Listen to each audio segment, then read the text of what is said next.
आलेला आहे आणि मला खरंच एका गोष्टीचं समाधान आहे.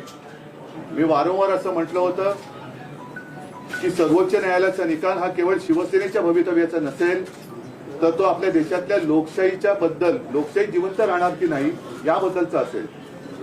आणि माननीय सर्वोच्च न्यायालयाने आज जो निकाल दिलेला आहे त्याच्यामध्ये एकूणच सत्तेसाठी हपापलेल्या लोकांचं उघडं नागडं राजकारण हे त्याची पूर्णपणाने चिरफाड केलेली आहे. सगळ्यात महत्वाचं म्हणजे राज्यपाल महोदयांची जी भूमिका होती ती संशयास्पद, आता त्या संशयास्पद म्हणायला सुद्धा काही अर्थ राहिलेला नाही. ती सरळ सरळ अयोग्य होती आणि एकूणच राज्यपालांच्या भूमिकेचं सुद्धा वस्त्रहरण झालेलं आहे. मग ते दिल्लीच्या बाबतीत असेल, इथल्या बाबतीत असेल. आणि राज्यपाल ही यंत्रणा ही एक आतापर्यंत आदरयुक्त अशी यंत्रणा होती, पण राज्यपाल यंत्रणेचे धिंडवडे ज्या पद्धतीने शासनकर्ते काढतायत ते बघितल्यानंतर आता याच्या पुढे राज्यपाल यंत्रणा ही अस्तित्वात ठेवावी की नाही हा सुद्धा एक मोठा विचार मला असं वाटतं सर्वोच्च न्यायालयापुढे आपल्याला न्यायला पाहिजे. तूर्त सर्वोच्च न्यायालयाने जो निकाल दिलेला आहे त्याच्यामध्ये राज्यपालांना अधिवेशन बोलवण्याचा अधिकार नव्हता, त्यांनी बोलवण्याची गरज नव्हती वगैरे वगैरे सगळे आता आपण डिटेलमध्ये गेल्यानंतर कळेल. पण अपात्रतेचा निर्णय हा त्यांनी अध्यक्षांवरती जरी सोपवला असला तरी पक्षादेश हा त्यावेळेचा जो पक्ष म्हणजे माझी शिवसेना त्या शिवसेनेचाच राहील. आता अध्यक्ष महोदयांना सुद्धा याच्यामध्ये वेळ न काढता लवकरात लवकर निर्णय घ्यावा याच्यासाठी आम्ही आता मागणी तर करूच. हा एक भाग झाला. लेकिन आज नीतीश जी और तेजस्वी जी आए हैं, मैं आपका स्वागत कर ही रहा हूं और लड़ाई तो आज शुरुआत हो गई है. मैंने जैसे अभी अभी आपको कहा जब हम अंदर बात कर रहे थे तो एक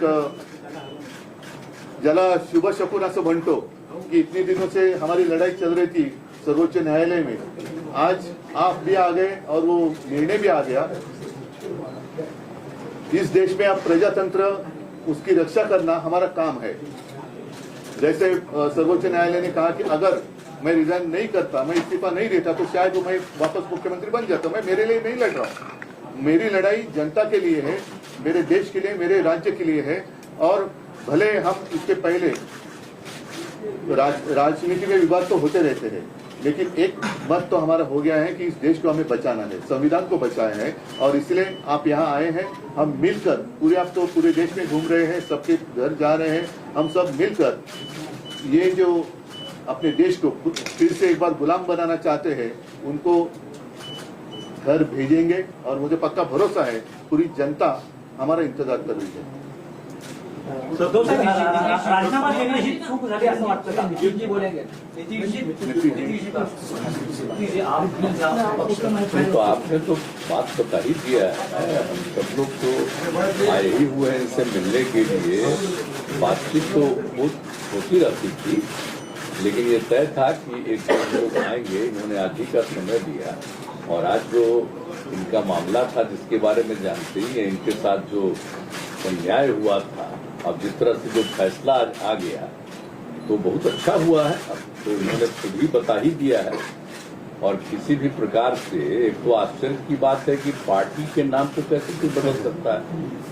तो इन सब चीजों को लेकर के तो हम लोग सब दिन तो अपनी बात अपना इनके साथ हम लोग रही हैं, लेकिन अभी जो हम लोग आए हुए हैं उसका मकसद इन्होंने बता दिया. हम लोग चाहते हैं कि पूरे देश में अधिक से अधिक पार्टियां एकजुट हों और मिल करके हम लोग लड़ेंगे. तो आज जो केंद्र में है वो पूरे देश के लिए कोई काम नहीं कर रहे हैं और समझ लीजिए इतिहास बदल रहा है. इसलिए इन सब चीजों को देखते हुए अपने देश के हित में और आजादी की लड़ाई हुई और किस तरह से देश आजाद हुआ है और कितना ज्यादा काम होता रहा है. पहले से काम तो करते नहीं. अब आप सब लोग मीडिया के साथी हम आपका नमन करते हैं, आपके हम खिलाफ नहीं कुछ बोल सकते, लेकिन हम जानते हैं ना कि आप लोगों के ऊपर भी किस तरह से किया है कब्जा. कि कोई बात तो थोड़ा बहुत आप कह दीजिएगा, लेकिन ज्यादातर वो लोग अपनी तरफ से प्रचार करवा रहे हैं. काम क्या कर रहे हैं देश में बताइए? कहीं कोई काम हो रहा? और अलग अलग राज्यों में दूसरे पार्टी के लोगों ने जो काम किया है उसके बारे में तो उतना चर्चा भी नहीं होता है। तो इसीलिए देश के हित में जरूरी है कि भाई देश आगे बढ़े और आपस में किसी तरह का विवाद नहीं होना चाहिए। कोशिश क्या हो रही है, समाज में एक तरह का विवाद पैदा हो, और ये नहीं होना चाहिए। सब में एकता, हिंदू मुस्लिम कोई भी जाति के हों, सब में कोई विवाद नहीं होना चाहिए, एकता रहनी चाहिए। तो हम लोग तो यही चाहते हैं कि ज्यादा से ज्यादा पार्टियां एक साथ मिल करके काम करेंगी। और इस बीच में बहुत लोगों से बातचीत हो गई है, आज तो इनसे ऐसे हमारी बातचीत हम लोगों की होती रहती आई है, आज भी बात करेंगे। अब इसके बाद ये तय होगा कि कब मीटिंग सब लोगों की होनी। तो अभी तो एक राउंड आप जानते ही हैं, पिछले महीने भी हम लोगों ने बातचीत किया, और जिस तरह से बातचीत हुई है अनेक पार्टियों से, बहुत लोगों से बहुत अच्छी बातचीत हो गई है। और उसके बाद आगे जो करना होगा वो हम लोग करेंगे। सर लेकिन अभी तो आए हैं, बस यही मकसद है इनका और हम लोगों का विचार तो एक ही है ना, भाई देश के हित में काम करेंगे। कोई तरह से जो हमारा पुराना इतिहास है देश का उसको बिल्कुल कायम रखेंगे। तो ये सब चीजों के लिए करेगा। ये लोग तो अपना कर रहे हैं ना, ये लोग आजादी की लड़ाई से क्या मतलब था, इनको कोई मतलब नहीं। अब वो सोच लीजिए कितना कोई काम हो रहा है, अपने अपने ढंग से नई नई चीजों का नामकरण कुछ भी होते रहता है। तो विचित्र बात है। तो इसीलिए जरूरत इस बात की है कि एकदम पूरे देश को एकजुट करना है और आगे बढ़ाना है। तो अगर सभी लोग एकजुट होकर के करेंगे और उनका जब मुकाबला होगा अगले साल के चुनाव में, लोकसभा के चुनाव में, तो खूब अच्छी तरह से सफलता इधर मिलेगी और फिर देश सही दिशा में आगे बढ़ जाएगा। सर सवाल उसके दो पक्ष हैं। पहला पक्ष ये है, आपने कहा लड़ाई मैं अपने लिए नहीं लड़ रहा हूँ, मैं जनता के लिए लड़ रहा हूँ। मेरा सवाल यहाँ से इसके दो पक्ष ये है कि पहला तो ये कि क्या अगर आप उस वक्त इस्तीफा नहीं देते तो आज आपकी लड़ाई और ज्यादा मजबूत होकर उभर के सामने आती। पहला मैं मानता हूँ, देखो इसके जिस नजरिया से आप देखते हो, ठीक है, कानूनी तौर पर मैंने इस्तीफा दिया, शायद गलत हो सकता है, लेकिन नैतिकता अगर देखे तो जिन लोगों को मेरे पिताजी ने, मेरे पार्टी ने सब कुछ दिया, वो लोग उठकर मेरे ऊपर उंगलियां उठाए, तो उनके लिए मैं मेरा विश्वास या अविश्वास क्यों जताने की कोशिश करूं? तो ऐसे लोगों को अधिकार ही नहीं है मुझे सवाल पूछने का। जिन लोगों ने मेरे पार्टी से सब कुछ लिया और गद्दारी की, तो गद्दार लोग मेरे ऊपर अविश्वास लाए और उसका मैं सामना करूं, कैसे हो सकता है? ये तो गद्दार लोग हैं। आज तो कोर्ट ने कहा, और मतलब कोर्ट ने गद्दार नहीं कहा, लेकिन ये सारी बातें हैं। आज तो मतलब महाराष्ट्र में आप सरकार ही नहीं है। नैतिकता तो अभी जैसे मैंने नैतिकता का पालन किया, तो अगर इस मुख्यमंत्री में जरा भी कोई नैतिकता होगी तो मुख्यमंत्री उप मुख्यमंत्री ने इस्तीफा देना चाहिए, जैसे मैंने दिया।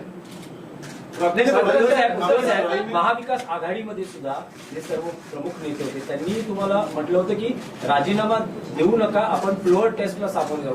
तुम्ही भावनिक राजकारणाला महत्व दिलं नाही. मी राजकारणापेक्षा असेल तो कदाचित आमच्या घराण्याचा गुण किंवा दोष असेल, पण मी जे आता म्हटलं की ज्या घरानी, ज्या पक्षांनी ज्यानं सगळं काही दिलं, सगळं काही घेऊन सुद्धा जे माझ्या पाठीत वार करायला निघाले, त्यांनी माझ्यावरती अविश्वास आणावा हे मला काही पटलेलं नाही. म्हणजे एक तर स्वतः गद्दार, त्यांनी विश्वासघात त्यांनी केला. विश्वासघात करणाऱ्यांकडून मला जर विश्वासदर्शक ठराव, अविश्वासदर्शक ठरावाबद्दल विचारलं जात असेल तर ते अयोग्य आहे. सर दो युवा यहाँ पर हैं, आदित्य हैं और तेजस्वी हैं. जिस लड़ाई की आप बात कर रहे हैं, जो मिलकर सामने आए हैं, इनमें इन दोनों का कितना अहम रोल और किस तरह से देखेंगे आप? अभी क्या रोल, अभी क्या वो सिनेमा या नाटक थोड़ी है कि रोल कैसे रहेगा, ये देखो ऐसा रोल रहेगा. ये रोल तो नीतीश जी, जब ये विपक्ष लोग यूनिटी की बात आप इकट्ठा ला रहे हैं, विपक्ष का चेहरा कौन बनेगा? आपकी कुछ कोशिश? ठीक है, चलो अभी तो हम इकट्ठा आ रहे हैं. सबको एकजुट करना चाहते हैं, लेकिन अपना कुछ नहीं करना चाहते हैं, ये जान लीजिए. हम तो सिर्फ चाहते हैं कि सब एकजुट हो, मिल करके सब लोग लड़े और हम लोग मिल करके पूरा का पूरा सिद्धांत बना के चले और देश को आगे बढ़ाएं. लेकिन चेहरा कौन रहेगा? बिहार में वो नहीं बनना है, और जो भी बनेंगे तो सब मिलके सबको आगे बढ़ाएंगे. बिहार में मीटिंग का डेट तय हुआ है. मीटिंग का डेट तय हुआ है बिहार में. बिहार में मीटिंग का डेट है बिहार में. उद्धवजी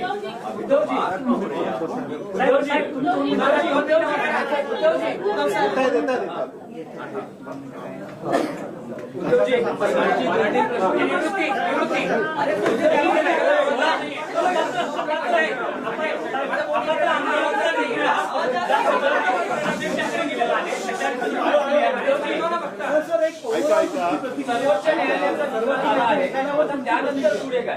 ऐका आता तुम्ही जो एक प्रश्न विचारला, सर्वोच्च न्यायालयाने जे काय मला समजलेलं आहे त्यानुसार सांगितलेलं असं आहे की सर्वोच्च न्यायालय याच्या बाबतीत निकाल देऊ शकतो कारण त्यांचा तो अधिकार आहे, परंतु त्यांनी त्या संस्थेचा एक आदर राखण्यासाठी हा निकाल किंवा हा निर्णय घेण्याचा अधिकार अध्यक्षांकडे जरी दिलेला असला तरी व्हीप पक्षादेश हा तो त्यावेळेला जो पक्ष होता म्हणजे माझी शिवसेना त्या पक्षाचा पक्षादेशच चालणार आहे. त्याच्यामुळे हा सगळ्यात महत्वाचा निर्णय सुप्रीम कोर्टाने दिलेला आहे. त्याचबरोबरीने निवडणूक आयोगावरती सुद्धा ताशेरे मारलेले आहेत, राज्यपालांवरती ताशेरे ओढलेले आहेत. एकूणच हे चापकाचे फटकारे जर जे तिकडे खुर्चीत बसलेले आहेत ते निर्डावलेले नसले तर त्यांना पुरेसे आहेत आणि त्यानुसार आता तरी त्यांनी सुधारण्याची आवश्यकता आहे. नाही उद्धवजी स्ट्रेट प्रश्न आहे की मुख्यमंत्र्यांनी विद्यमान मुख्यमंत्र्यांनी राजीनामा द्यावा नैतिकतेच्या आधार अशी तुमची ठोस मागणी माझी आहे का? जसं मी तुम्हाला म्हटलं की मी एक नैतिकता मला असं वाटलं की ज्यानं सगळं काही देऊन सुद्धा हपापलेली लोक ही माझ्यावरती अविश्वास ठराव आणणार आणि त्यांच्या हपापलेपणाने मी पुरेसा पडू शकत नाही कारण आणखीन काय देणार. तर अशा लोकांनी माझ्यावरती अविश्वास ठराव दाखवणं हे मला मंजूर नव्हतंच, ते मंजूर नाही, मी कदापि ते मान्य करणार नाही, म्हणून मी राजीनामा दिला. जसा मी एका क्षणाचाही विलंब न करता राजीनामा दिला तसं एवढा आता सर्वोच्च न्यायालयाने फटके दिल्यानंतर जर थोडी तरी नैतिकता मुख्यमंत्र्यांच्या आणि उपमुख्यमंत्र्यांच्या अंगी शिल्लक असेल तर त्यांनी जसा मी राजीनामा दिला तसा राजीनामा द्यावा आणि निवडणुकीला सामोरं जावं. सुप्रीम कोर्टानं राज्यपालांना फटकारलेला आहे कारण त्यांनी जे निर्णय घेतलेले आहेत ते शिक्षण चुकीचं असलेलं म्हटलं आहे त्याबद्दल हे राज्यपाल म्हणजे स्वतःच्या घरचा चाकर असल्यासारखं वापरण्याची जी पद्धत सुरू झालेली आहे ती पद्धत बघितल्यानंतर राज्यपाल यंत्रणाच आता शिल्लक ठेवावी की नाही हा प्रश्न आता सर्वोच्च न्यायालयाला आम्हाला म्हणजे मला असं वाटतं विचारायला पाहिजे की हे असंच जर का, कारण प्रत्येकाचे काम असतं ज्या सर्वोच्च न्यायालयाने केलं तसंच जसं आता मीडिया असतो नितीनजी जसं म्हणाले की काही गोष्टी तुम्ही लोकांसमोर आणल्या पाहिजेत तर 4 स्तंभ जे म्हणतो हे 4 स्तंभ मजबूत पाहिजेत. त्याच्यापैकी जर का एका स्तंभाला वाढवी लागली असेल तर त्या स्तंभाचं रिपेअरिंग हे करणं गरजेचं आहे. पण आता महत्वाचा मुद्दा हा आहे की राज्यपाल महोदय तेव्हाचे जे काय होते त्यांनी इकडे जे न करू करायचं ते म्हणजे करायला नको ते करून गेले. आता गेल्यानंतर त्यांना सजा काय, कारण असं जर का होत राहिलं तर तेव्हाचे राज्यपाल 12 वाजून जातील आणि घरी जाऊन मग म्हणतील येतो संत आदमी आहे, करायचं काय. नाही अजिबात नाही. अपात्रतेचा निर्णय हा त्यांना ठरवायचा आहे, पण जे मी समजलं त्याच्याप्रमाणे त्यांनी फुटीरांचा व्हीप नामंजूर केलेला आहे सर्वोच्च न्यायालयाने, त्याच्यामुळे माझ्या शिवसेनेचाच व्हीप लागू होणार. राज्यपाल भगतसिंह कोश्यारी यांच्यावरही कारवाई झाली पाहिजे असं तुमचं म्हणणं आहे का? बिलकुल आहे, कारण नाहीतर ही प्रथा आणि हा पायंडा पडेल की त्यावेळेला राज्यपाल म्हणजे नाही तर राज्यपाल काय, राज्यपाल ही संस्था म्हटल्यानंतर ती काय कॉम्प्युटर नाहीये. त्या व्यक्तीच्या जर का त्याच्या मर्जीप्रमाणे ती यंत्रणा चालायला लागली तर त्या व्यक्तीला किंवा काय जाब हा विचारला गेला पाहिजे, नाहीतर तो पायंडा पुढे पडेल. प्रत्येक राज्यपाल हेच म्हणतील की आम्हाला काय आमच्या काळात त्यांचे 12 वाजून जायचंय, निकाल येईलपर्यंत आम्ही आमच्या घरी पोहोचलेलो असू. निवडणूक आयोगानं तुमचं पक्षाने चिन्ह काढलं पण आज कोर्टाने असं म्हटलेलं आहे निकाल देताना की शिवसेना त्यावर कोणी दावा करू शकणार नाही, म्हणजे शिवसेना तुमच्याकडे राहील असं एक नक्कीच आहे. आणि तर मग आता चिन्ह आणि पक्षाबाबतीत आमचं आर्ग्युमेंट हेच आहे की निवडणूक आयोगाचं काम हे निवडणूक आयोगाने त्यांच्या चौकटीत केलं पाहिजे. निवडणूक आयोग म्हणजे ब्रह्मदेव नाहीये, राज्यपाल म्हणजे ब्रह्मदेव तर अजिबातच नाहीये. त्यांना आता राज्यपाल मानायची की नाही, ती संस्थाच ठेवायची की नाही हाच आता एक विचार त्याची चर्चा झाली पाहिजे. पण निवडणूक आयोग हे निवडणुकीपुरतं मर्यादित असतं. मतांच्या टक्केवारीवरती एखाद्या पक्षाला मान्यता देणं, नोंदणी देणं आणि त्याला निवडणूक चिन्ह देणं हे त्यांचं काम असतं. नाव देणं, नाव काढणं हे त्यांचं काम नाही. आम्ही ते मानणार नाही. कारण निवडणूक शिवसेना हे नाव देताना निवडणूक आयोगाची परवानगी घेऊन बाळासाहेबांनी शिवसेनेची स्थापना केलेली नव्हती. त्याच्यामुळे कदापि शिवसेना हे नाव दुसऱ्याला आम्ही घेऊ देणार नाही. तो निवडणूक आयोगाचा घटनाबाह्य अधिकार आहे. कारण नाव, धनुष्यबाण आणि हे त्या मतांच्या टक्केवारीवरती ठरवण्याचा अधिकार कदाचित किंवा निवडणूक आयोगाला आहे. जसं आता काही पक्षांची राष्ट्रीय पक्ष म्हणून मान्यता काढली ते तुम्ही मतांच्या टक्केवारीवरती नोंदणी करू शकाल पण नाव नाही काढू शकत. नाही असं आहे की उद्या मी निवडणूक आयुक्तांचंच नाव बदलून वेगळं काय केलं तर काय होईल. तर त्याच्यामुळे ते माझं शिवसेना नाव नाही काढू शकत नाही आणि आम्ही काढू देणार नाही. आम्ही शिवसेना म्हणूनच राहणार.